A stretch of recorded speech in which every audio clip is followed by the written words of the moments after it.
წლების განმავლობაში ვმუშაობდი მედიაში და ერთი რამ ძალიან კარგად ვისწავლე. ის, რასაც შენ ეკრანზე ხედავ, შენთვის არ კეთდება. ვიღაცას უკვე გადაწყვეტილი აქვს რა უნდა იფიქრო. 1993 წელს ერთმა ამერიკელმა ჟურნალისტმა, ბენ ბაგდიკიანმა გამოსცა წიგნი „მედიის მონოპოლია“ და ეს ადამიანი არ იყო შეთქმულების თეორეტიკოსი, ის იყო პულიცერის პრემიის ლაურეატი.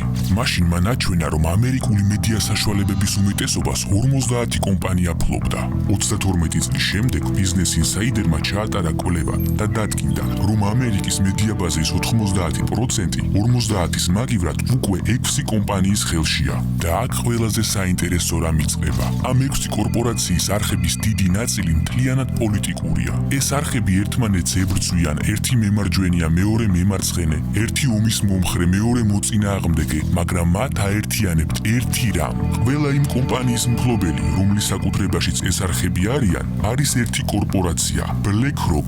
ეს ის მედია პლატფორმებია, რომლებისგანაც იღებენ ქართული არხების საერთაშორისო პოლიტიკური სიახლეების 99%-ს. ალბათ გემახსოვრებათ რომელიმე საერთაშორისო ექსპერტი, რომელიც ყველა არხზე ერთსა და იმავეს იმეორებდა. ახლა მიხვდებით რატომ? იმიტომ რომ ინფორმაცია, რომელიც შენამდე მოდის, კარგად გაფილტრულია. უკვე გათვლილია, ვინ შეგაყვარონ და ვინ შეგაძულონ.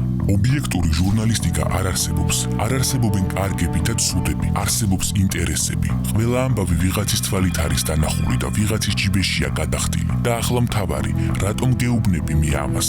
იმიტომ რომ მე თვითონ წლების განმავლობაში ვიჯექი იმ მხარეს, საიდანაც ეს მანქანა ჩანს.